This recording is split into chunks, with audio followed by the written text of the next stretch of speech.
Magandang hapon mga kabay. So meron po akong estimate dito mga kabay. 17 na grinder mga kabay, DeWalt. 39387 yung kanyang job number, letter E. Bali ano to mga kabay? 1, 2, 3, 4, 5 na 17 yung repair ko, tsaka 2 D4 na grinder. So magkakasama sila mga kabay, pares yung job number. So ito mga kabay, testing natin. Saksak natin. Ayan. So yan mga kabay, wala po siyang power. So bubuksan natin mga kabay. Tingnan natin kung bakit ayaw gumana.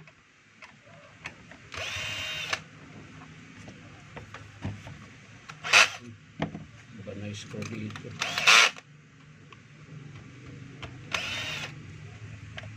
So, hindi na pares yung screw mga kabay.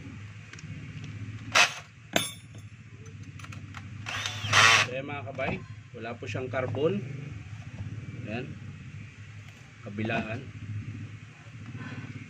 So diretso na natin buksan ito mga kabay. Hindi na tayo mag tester pa dahil wala rin namang carbon.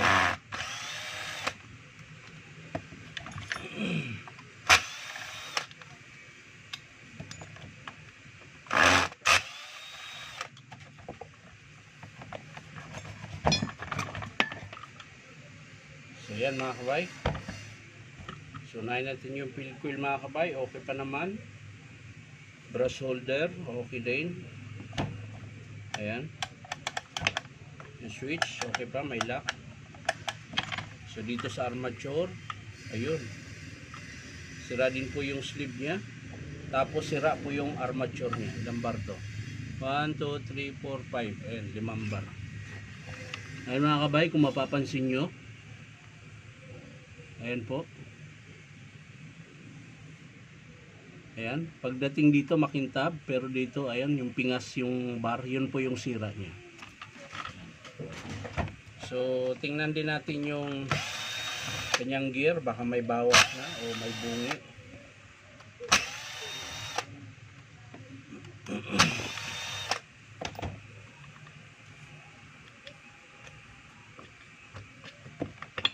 Yun, o yun, okay pa yung gear mga kabay.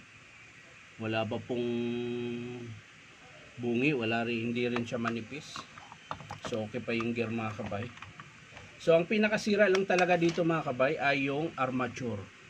Ito po ang sira. Armature, carbon brass, sleeve, tapos yung kanyang cord maiksi na.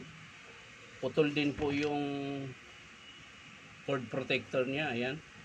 So yan po yung estimate natin. Cord protector, sleeve, armature, carbon brush. So yan po ang estimate natin dito sa 17 na grinder mga kabay. So babalik na lang natin ito mga kabay. So madali lang pong mag-estimate ng mga grinder mga kabay. Kasi ayan, tulad nito, kita ka agad yung sira.